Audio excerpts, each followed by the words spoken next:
The big ship came from nowhere. One day, the skies above Earth were normal. The next day, a ship the size of a small city hung over Seoul. People ran in fear, some prayed. Others took pictures with their phones. Commander June stood tall as the ship's shadow fell over the military base. His hand shook a little, but his face stayed calm. As head of Earth's Space Defense Force, he had trained for alien contact, but training was different from the real thing. "Sir, the alien ship is sending a signal," said Officer Day, her voice cracking a little. "Put it on the main screen," ordered June. The screen lit up with a face that looked almost like a mix between a deer and a lizard. It had large, gentle eyes and a mouth full of small, sharp teeth. "People of Earth," the alien said in perfect English. "I am Ambassador Keylor of the Galactic Senate. We come in peace and with an offer." June took a deep breath. "This is Commander June of Earth's Space Defense Force. We welcome peaceful contact." The alien smiled. At least June thought it was a smile. "We have been watching your world for some time. Your species shows great promise.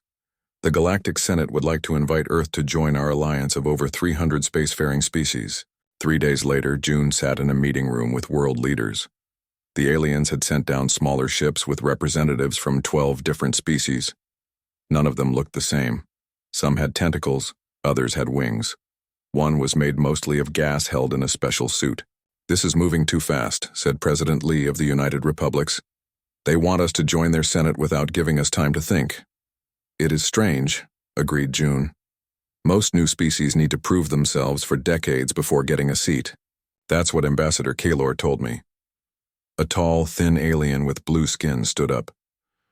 "Your species has qualities we find valuable. You adapt quickly. You think in ways we do not. The Senate believes you would be a good addition immediately." "Foreign," Minister Hay frowned. "And what would Earth get from joining?" "Protection, technology, trade with hundreds of worlds," the blue alien said. "But there are some small rules to follow." "What rules?" asked June. The blue alien handed out thin tablets that lit up with text. "These are the Senate's guidelines for technological development and resource use. All member worlds must follow them." June read quickly, his frown growing deeper with each page. The small rules weren't small at all. Earth would need to slow down certain types of research. Military technology would be strictly controlled. Resources would be shared based on Senate decisions, not Earth's needs. "This is not acceptance," June said quietly. "This is control." The room fell silent. In a science lab on Mars, Tay didn't care about the aliens or their Senate. The young scientist was more interested in his work than politics. His lab was small but filled with cutting-edge equipment. Most of it he had built himself. "Tay, are you watching the news?" His assistant's voice came through the speaker system. "I'm busy, Sue," Tay answered, not looking up from the glowing ball of energy contained in a special field on his workbench. "The containment field for the new drive is almost stable. Earth just turned down membership in the Galactic Senate," Sue said. "Everyone's talking about it. No species has ever said no before." This made Tay look up. "Really? Why did we say no?" "Too many rules about technology development. The Senate doesn't like some of the research directions we're taking. Like your work, actually." Tay looked at the energy sphere.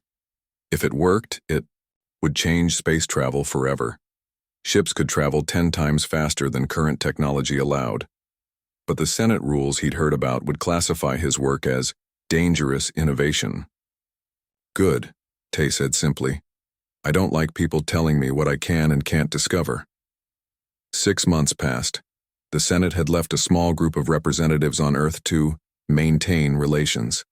They had also left an empty seat in their grand chamber, specially made for the human who would never sit in it. It became famous across the galaxy. The empty Earth seat. Commander June had been promoted to Director of Alien Relations. Today, he sat across from Ambassador Keylor again. "Your people are being stubborn," Keylor said. "The Senate offers protection and knowledge. At the cost of our freedom to grow as we choose," June replied. "That's not a fair trade." Keylor's large eyes narrowed. "There are dangers in the galaxy you don't understand. Species that develop without guidance often create problems. We'll take our chances, June said. Earth has always solved its own problems. Not all problems can be solved alone, Kaylor warned. The Senate's patience has limits. After Kaylor left, June called a secure line to Mars. How is the special research coming, Tay? He asked when the young scientist appeared on screen. Tay smiled. Faster than the Senate would approve of. The new drive works in tests. We're ready for a ship-sized version. Good, said June. I think we'll need it sooner than we planned. In the darkness of space, far from both Earth and Mars, a small ship drifted. Inside, a slender figure with crystal-like skin worked desperately at damaged controls. Warning lights flashed throughout the cabin. Emergency power failing, said the ship's computer. Life support at 12%. Mina, junior diplomat of the Kata Iridian delegation to the Senate, tried another bypass. It failed like the others. This wasn't an accident. Someone had sabotaged her ship after she had copied those files from the High Council's private database. Files that showed the Senate had been lying for centuries. Files that explained why Earth's independence made the Council so nervous. Mina's crystal skin dimmed as the oxygen level dropped. Her species could survive in vacuum longer than most, but not forever. She had maybe an hour left. Computer sent. Emergency signal on all frequencies, she ordered. Signal sent, the computer replied. Warning. Senate protocols prohibit unauthorized distress calls in this sector. I don't care about Senate protocols, Mina whispered as her consciousness began to fade. They're the reason I'm dying anyway. As her eyes closed, she didn't see the small research vessel that changed course to investigate her signal. A human vessel from the Mars Research Station. A vessel piloted by a curious scientist named Tai, who never followed rules he didn't agree with, even before he knew about the Senate's restrictions. A human who was about to change Mina's life, and unknowingly, the future of the entire galaxy. Tai's small research ship moved quickly toward the distress signal. He had been testing his new drive in the space between Mars and Earth when his sensors picked up the weak call for help. Computer, scan that ship, Tai ordered, his eyes fixed on the drifting vessel ahead. Scanning, replied the computer. Ship design unknown. Not in Earth database. Life support failing. One life form detected, oxygen levels critical. Tai frowned. An alien ship this close to Mars? It couldn't be an accident.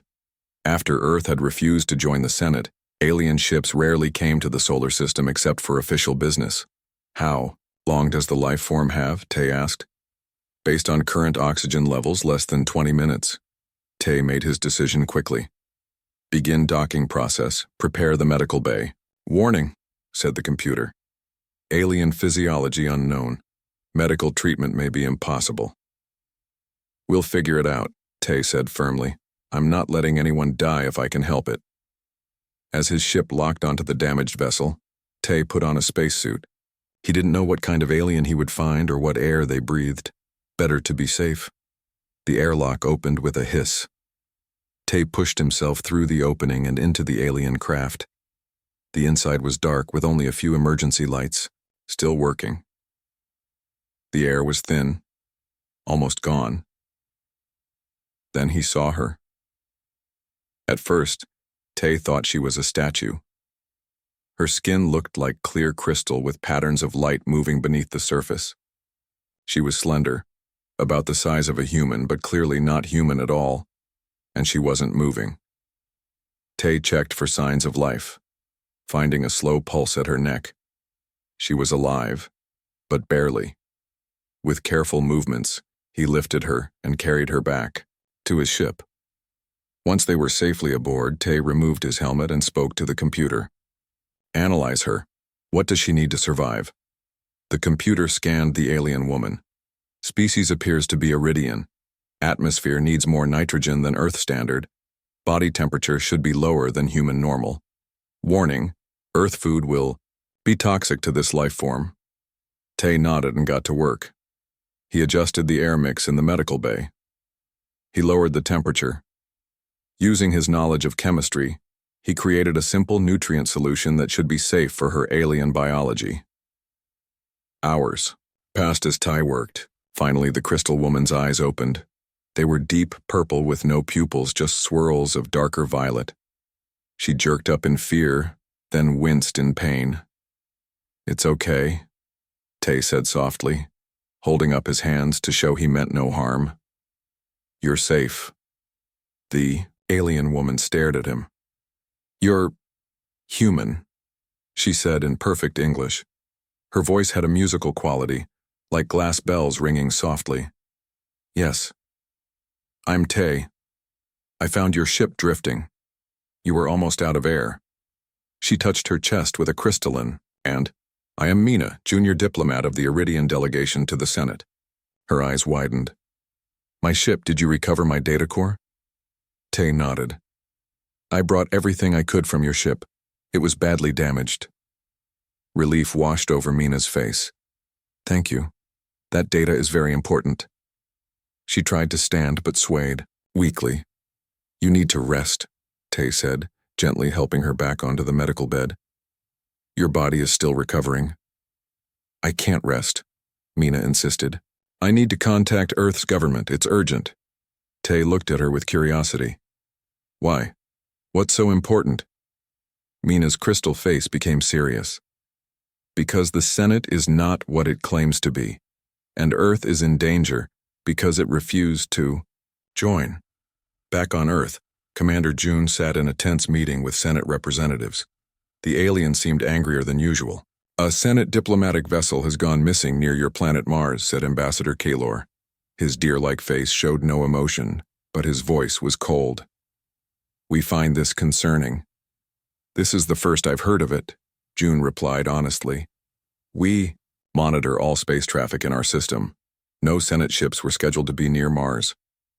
"This was a private diplomatic mission," said another alien with gray skin like stone. "The ship was carrying junior diplomat Mina of the Iridian delegation." June raised an eyebrow. "And what was this diplomat doing near Mars without informing Earth?" The stone-faced alien said nothing. Ambassador Kalor stepped in. "That is Senate business. We simply want to know if Earth forces intercepted this vessel." "We did not," June said firmly. "But we will help search for it if you want." "That won't be necessary," Kalor said quickly. "We will handle the search ourselves." After the aliens left, June made another secure call to Mars. "Tay, have you seen any strange ships out there?" Tay's face on the screen looked nervous. "Actually, yes, I found a damaged alien vessel about 6 hours ago. There was someone inside, an alien called Mina. She says she's a Senate diplomat." June's eyes widened. "The Senate was just here asking about her. They seemed very worried." "They should be," came a musical voice from off-screen. Mina stepped into view beside Tay. "Because I know what they've been hiding." In the days that followed, Tay worked to make his research station comfortable for Mina. He created a special room with the right air mix and temperature. Using his lab equipment, he made food that her body could process. Mina watched him work with growing interest. "You made all this yourself, without Senate approval?" Tay laughed. "Earth doesn't need Senate approval. That's the whole point of our empty seat, right?" "Most species don't advance this quickly on their own," Mina said. "The Senate claims independent development is dangerous. Is it really dangerous, or do they just say that to control everyone?" Tay asked as he adjusted a machine. Mina's crystal face darkened. "That's what I found out. The Senate High Council has been lying for centuries. They don't just guide technological development, they steal it." She touched a data pad showing Tay files she had taken from the Senate's secret database. "The High Council identifies promising species and technologies. If a species joins the Senate, the Council uses the rules to slow down their research while taking their best ideas for themselves. If a species refuses to join, like Earth," Tay said quietly, "then they find ways to take the technology by force, or they make sure the species can't advance any further." Mina's voice shook. 3 species who refused Senate membership in the past century have mysteriously disappeared from their home worlds.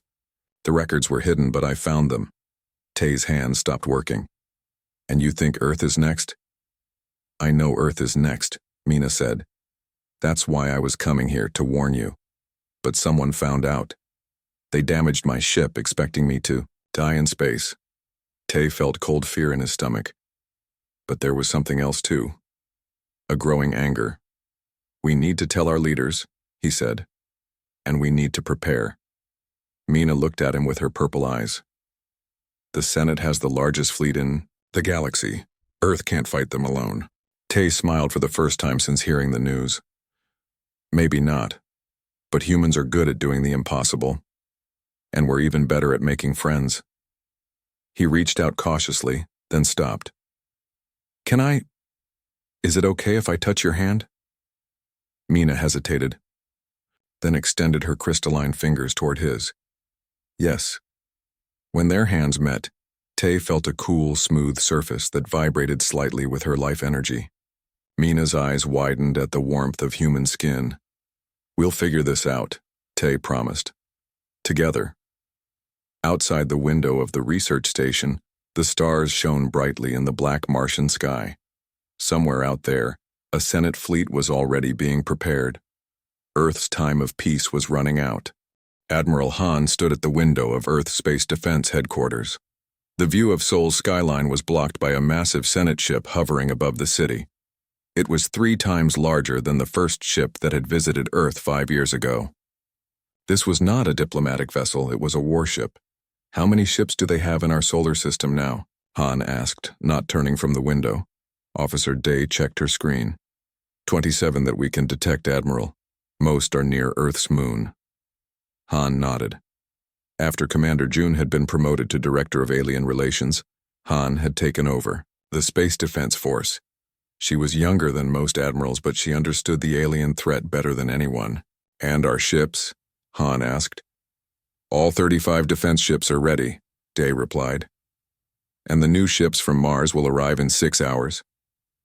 Han finally turned from the window. New ships? I didn't authorize any ships from Mars. Day looked uncomfortable. Director June ordered them, sir.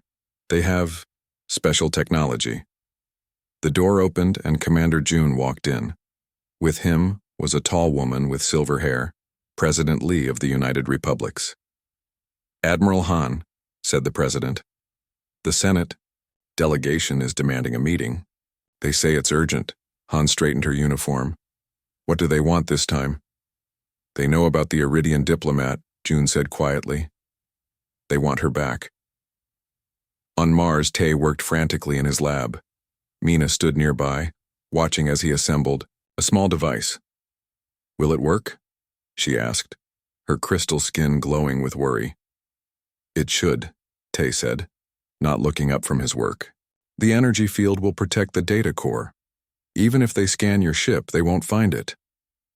In the 2 weeks since Ty had rescued Mina, they had become close. At first, it was just about survival and the information she carried. But as they worked together, something else had grown between them.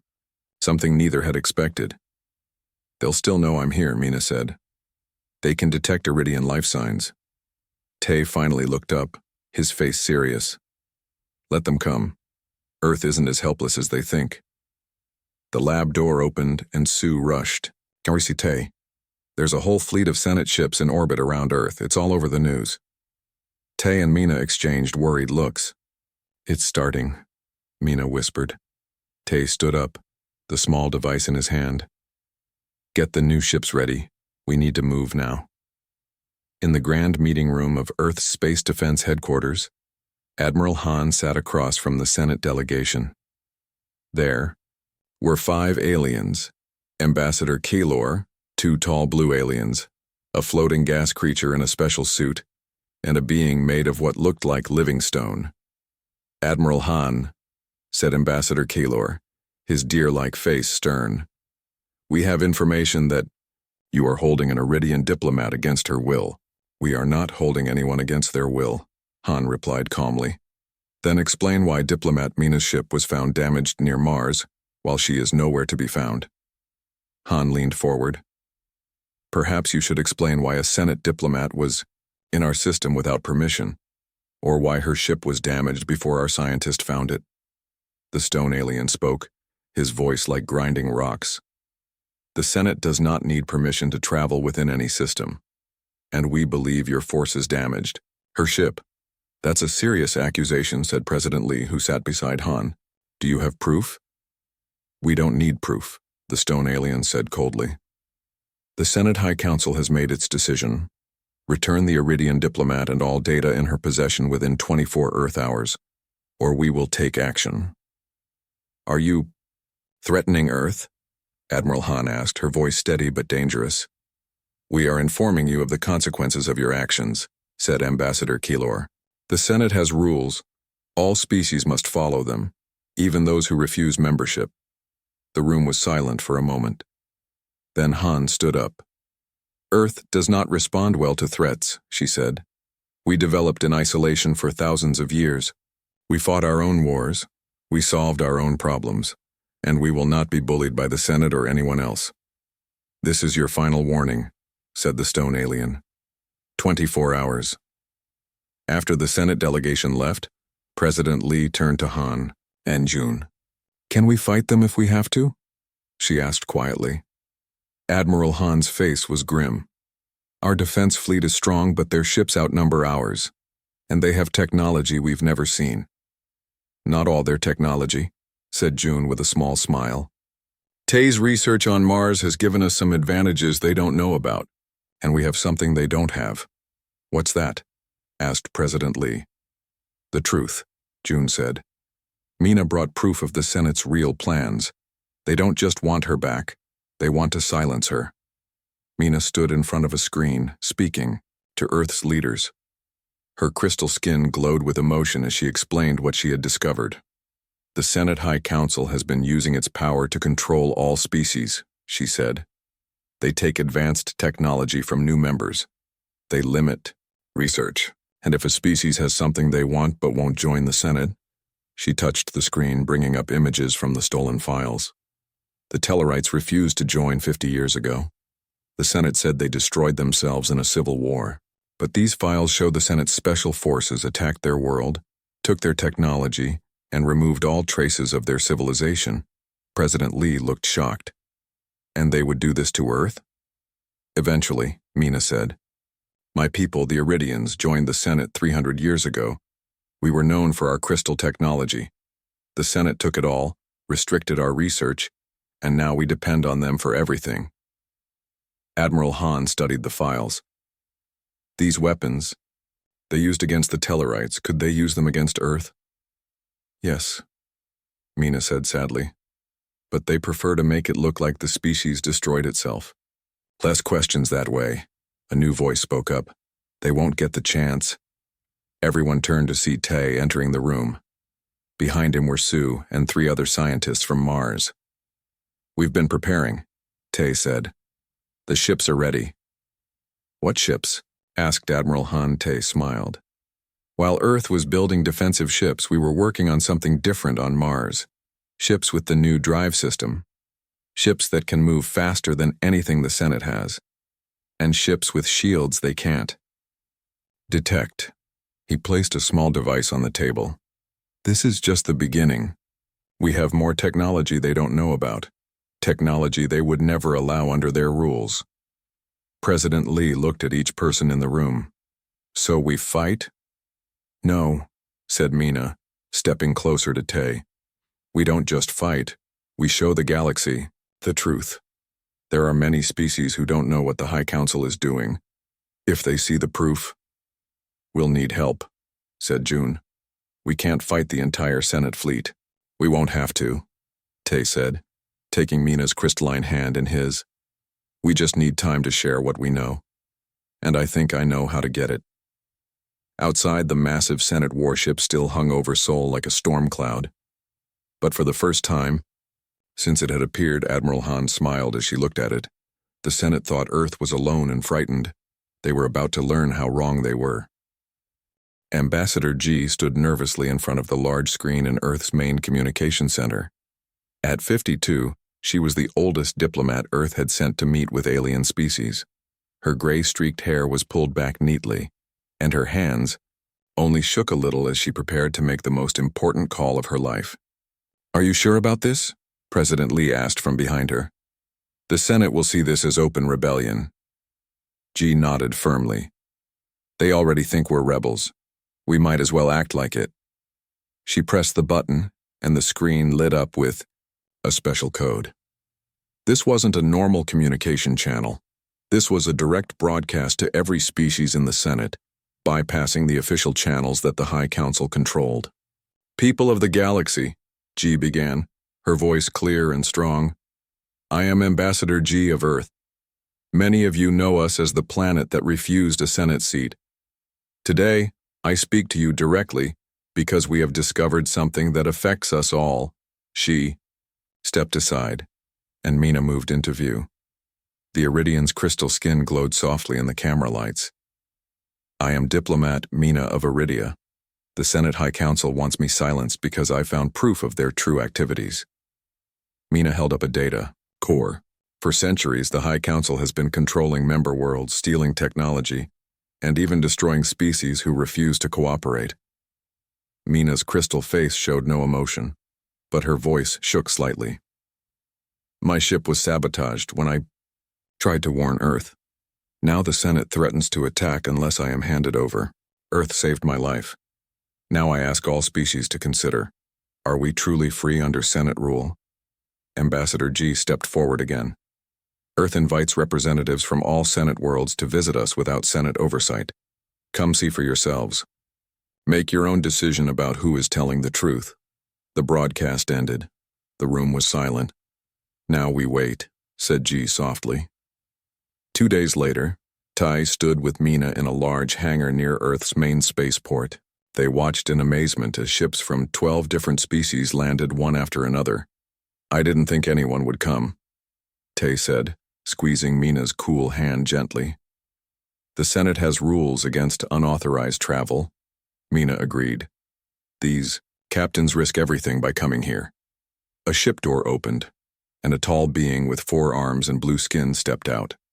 Behind it came others, some with wings, some with tentacles, some that hardly looked like living things at all. Ambassador, Chi greeted them warmly. Welcome to Earth. Thank you for your courage in coming. The 4-armed being spoke in a deep voice.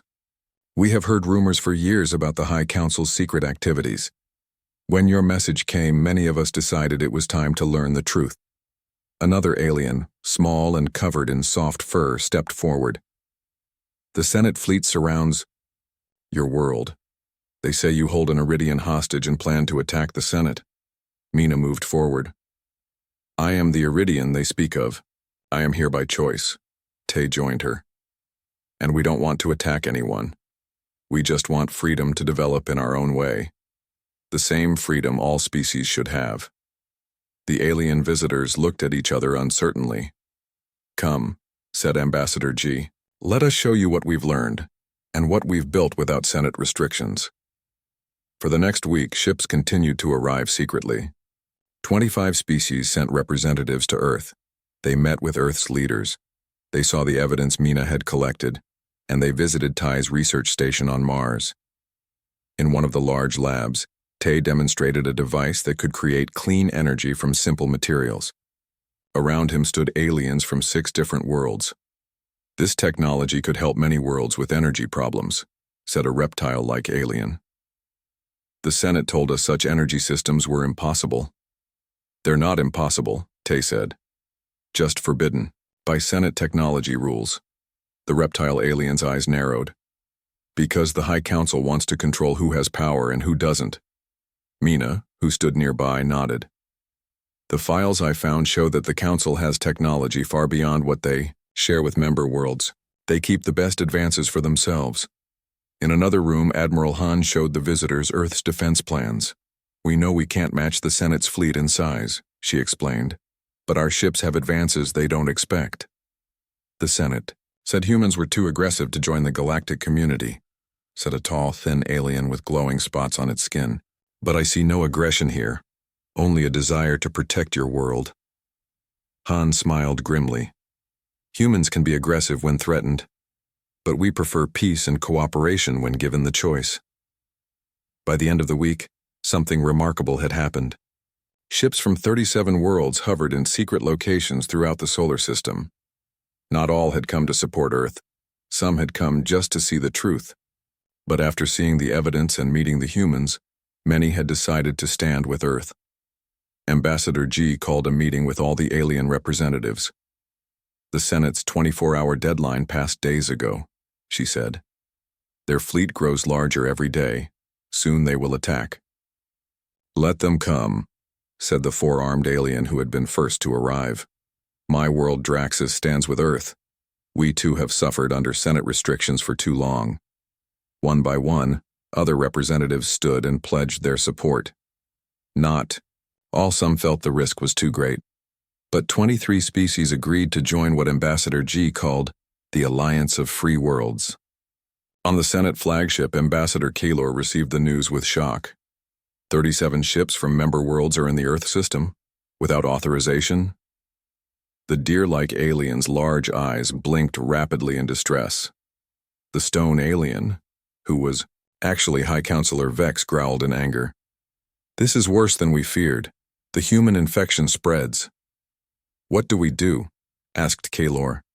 If we attack now, we risk hitting ships from our own member worlds. We have no choice, said Vex. The humans have seen too much. The Iridian has shared too much. We must silence them all and make an example of Earth. Kalor looked troubled. The full Senate has not approved this action. The High Council has the authority, Vex said coldly. Prepare the fleet for attack. We end this now. As orders went out to the Senate fleet, Vex didn't know that his communication was being intercepted. In Ty's lab on Mars, Mina listened to the transmission, her crystal face pale with fear. They're going to attack, she said to Tay. Not just Earth, any ship that stands with you. Tay's face was serious as he reached for a communication device. Then it's time for our surprise. Admiral Han needs to know the real battle for freedom is about to begin. The morning the Senate fleet attacked was clear and cold. From Earth, people could see the flashes of light in the sky as ships fired on each other far above the atmosphere. Schools closed. Families stayed home. Everyone watched the news and waited. In space, Admiral Han stood on the bridge of Earth's largest defense ship. Around her, officers worked at their stations with tense faces. Senate ships approaching from 3 directions, reported Officer Day. Their main fleet is moving toward Earth. Smaller groups are targeting our allies. Han studied the large screen, showing the positions of all ships. The Senate fleet was huge, over 200 ships of different sizes. The Alliance had only 78 ships total. They were badly outnumbered. Tell all Earth ships to activate the new shields, Han ordered, and send the signal to Ty. It's time. On Mars, Ty received the message. He and Mina stood in front of a special device they had built together over the past week. It combined Tay's energy technology with Mina's knowledge of Iridian crystal systems. This has to work, Mina said softly, her crystal face reflecting the machine's blinking lights. It will, Tay promised, squeezing her hand. The Senate thinks this is about ships and weapons, but it's really about the truth. He pressed a series of buttons. The machine hummed to life. Across the solar system in the Great Senate Hall itself, something unexpected happened. The holographic communication system that connected all Senate chambers suddenly activated. The emergency session discussing the Yidur Earth Rebellion was interrupted as every screen in the hall lit up. Tay and Mina's faces appeared on every display. Behind them stood humans and representatives from many species. Members of the Senate, Tay began. I am Tay of Earth. This is a direct broadcast to every Senate chamber and every planet in Senate space. In the Senate hall, chaos erupted. High Counselor Vex shouted for technicians to cut the transmission. They tried, but nothing worked. The Senate High Council has lied to you for centuries, Mina continued, her voice carried to billions of beings across thousands of worlds. They have used Senate rules to control your development while keeping advanced technology for themselves. The broadcast showed images from the files Mina had stolen, secret weapons, hidden technology, and records of species that had been eliminated. Even now, they attack Earth and any ship that stands with us, Tay said. Not because we threaten the Senate, but because we threaten their control. In space, the battle had begun. Senate ships fired on Alliance vessels. Their weapons were powerful, designed to cripple ships quickly. But something strange happened. When they fired on Earth ships, the shots seemed to pass right through them. "Why aren't they taking damage?" demanded Vex from the command ship. "Unknown technology," replied a Senate officer. "Our sensors show hits but no damage registers." On Earth's main defense ship, Admiral Han allowed herself a small smile. Tay's shield technology worked just as he had promised. The Senate weapons passed through a field of altered spacetime, missing the actual ships. "All Earth ships hold position," Han ordered. "Do not return fire unless directly threatened."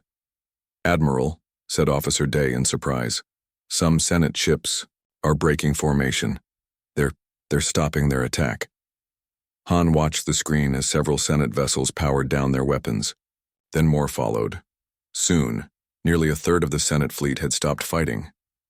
"They're receiving the broadcast," Han said with satisfaction. "They're seeing the truth." In the Senate hall, Tay and Mina's broadcast continued despite frantic efforts to stop it. "We don't want to destroy the Senate," Mina said clearly. "We want to reform it, to make it truly serve all species as equals." "Earth refused our Senate seat because we value freedom," Tay added. "The freedom to develop, to explore, to grow in our own way. Every species deserves that same freedom." High Counselor Vex finally lost all control. "This is treason," he shouted, his stone face cracking with rage. "The humans must be destroyed. Anyone who stands with them is an enemy of the Senate." But as he looked around the great chamber, he saw that many Senate members were not listening to him anymore. They were watching the evidence on the screens. They were talking to each other with worried faces. A tall senator from a gas giant world floated forward. "Is this true? Has the High Council been hiding technology from member worlds?" Before Vex could answer, another senator stood up. "My world has asked for medical technology for decades. We were told it was impossible. Yet these files show the Council has had it all along." More voices joined in, asking questions, demanding answers. The carefully maintained control of the High Council was breaking apart. Back in space, the battle had almost completely stopped. Most Senate ships now hung silent. Only a small group around the main command ship still had weapons active. On that command ship, High Counselor Vex made a desperate decision. "Prepare the planet killer," he ordered. "If we can't control Earth, we will make an example of it." The officers looked at each other nervously. The planet killer was a weapon so terrible it had only been used twice in Senate history. Both times, all life on the target world had been wiped out. "Sir," one officer said carefully, "using that weapon requires full Senate approval." "I am the High Council," Vex roared. "That is all the approval needed." As the terrible weapon began to power up, Tay received an urgent message from one of the Alliance ships. "They're charging something big," he told Mina, "something that could destroy Earth." Mina's crystal face showed fear for the first time since he'd met her. "The planet killer. My people helped build it centuries ago, before we knew how it would be used." "Can it be stopped?" Tay asked urgently. "Only from inside the command ship," Mina said. "The controls are protected." Tay thought quickly. "Then we need to get inside that ship." Using one of the new ships from Mars, Tay and Mina approached the Senate command ship. With them were Admiral Han and a small team of human and alien allies. "Their shields are still up," said Han. "We can't get through." "We don't need to," Tay said with a grim smile. He activated a special device. "This will create a temporary tunnel through their shield. It will only last 30 seconds, so we have to move fast." The small ship slipped through the invisible tunnel and landed in a docking bay on the massive Senate vessel. Alarms blared as they forced their way inside. "This way," Mina said, leading them through corridors she knew from her time as a Senate diplomat. "The weapon control room is near the main bridge." They fought their way past Senate security forces. When they finally reached the control room, High Counselor Vex was waiting with armed guards. "Too late, humans," he snarled. "The weapon is already locked on your world. In 2 minutes, Earth will be nothing but dust." "Why?" asked Tay, keeping his weapon aimed at Vex. Why destroy an entire world just to keep control? Because control is everything, Vex said coldly. The Senate has maintained peace for 10,000 years by controlling the development of all species. Without that control, there is only chaos. There's another option, Mina said, stepping forward. Freedom with cooperation, true partnership between worlds. Vex laughed harshly. Idealistic nonsense. Some species advance too quickly. They become dangerous like humans. They must be controlled or eliminated. While they talked, Admiral Han had slipped to a control panel. Using information Mina had provided, she worked quickly to override the weapon systems. Done, she said suddenly.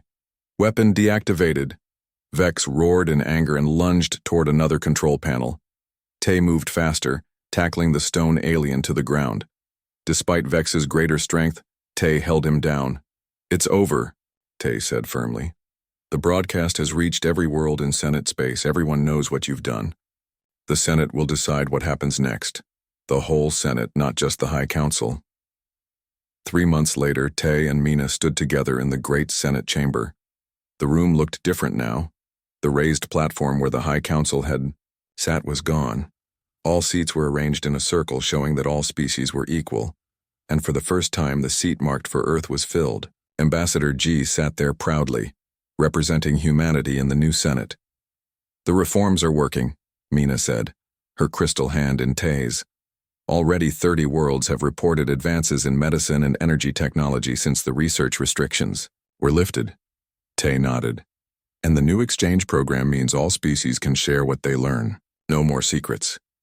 The former High Counselor Vex and his allies had been removed from power. They now awaited trial for their crimes against multiple species. The new Senate leadership had been elected by all members, not just a select few. As they watched, Ambassador G rose to speak.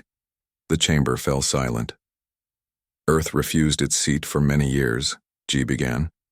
Not because we didn't value cooperation, but because we valued freedom more. Now that the two can exist together, we are proud to join this new Senate of truly equal worlds. Applause filled the chamber, some clapping hands, some beating tentacles, some making sounds that weren't applause at all, but still meant approval. Tay looked at Mina, whose crystal face now glowed with happiness. What happens now? He asked, softly. Now, Mina said, we build something better, together. Around them, the representatives of hundreds of worlds continued their work.